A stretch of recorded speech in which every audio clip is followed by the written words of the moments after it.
تجعلنا مرة أخرى نؤكد تقاسم الشعب المغربي مع أشقائه مشاعر التنديد والشجب المصبوح الذي يعيشه الشعب الفلسطيني جراء الممارسات موقف المغرب الراسخ ملكا وشعبا وحكومة.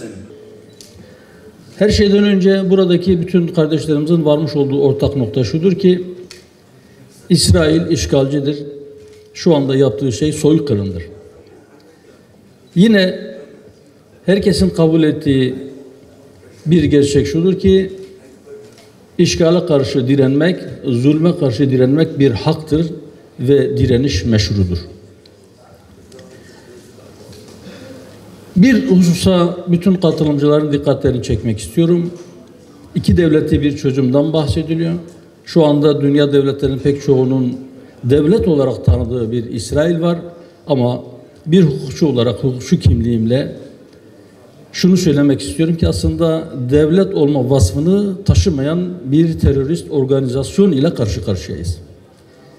Bir varlığın devlet olabilmesi için, bir organizasyonun devlet olabilmesi için bir kere bir toprak parçası üzerinde yaşayan bir halkın, yani bir toprak unsuru, bir halk unsuru ve bir hükümet olmalı. Bir siyasi organizasyonda bunlar bir araya gelip devlet şeklinde örgütlenmelidir.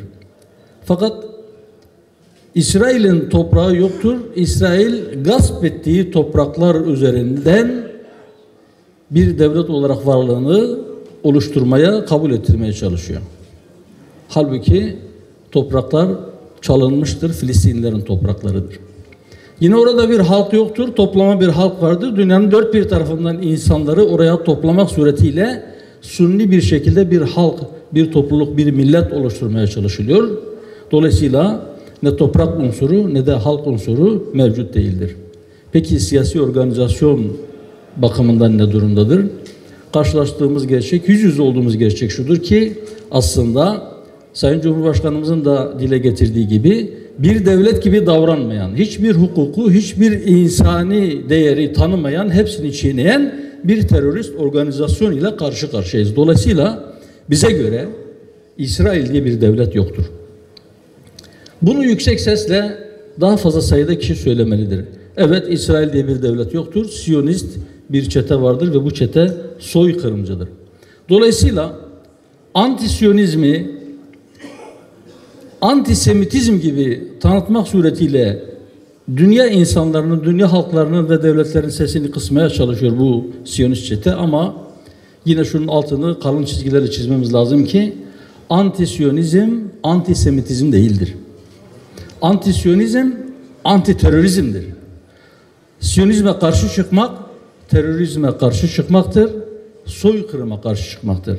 Ve yine Siyonizme karşı çıkmak yani anti-Siyonizm insanlığa sahip çıkmaktır, insani değerlere sahip çıkmaktır. Siyonist işgal bölge barışının önündeki en büyük engeldir. Ve sahip olduğu zihniyet ve ellerindeki teknolojik imkanlar nedeniyle, nükleer silahlar nedeniyle dünya barışına da en büyük tehdittir. Bu gerçekler İnşallah her gün biraz daha fazla sayıda insanlar tarafından dile getirilecek ve bu gerçekler dünya halklarının dilinde, dilden dile, kulaktan kulağa her tarafa yayılacaktır.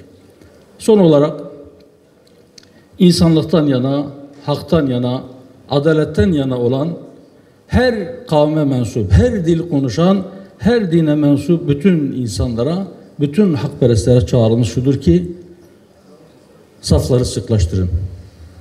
Birleşin, bir araya gelin, güçlerinizi birleştirin. Bu insanlık dışı terör şebekesine karşı birlikte hareket edelim. Dünyayı bundan kurtaralım.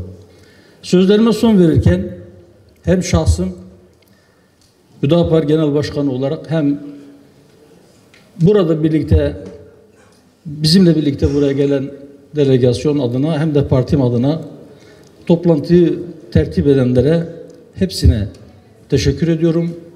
Bütün katılımcılara teşekkürlerimi sunuyorum. Emeği geçen herkese teşekkür ediyorum.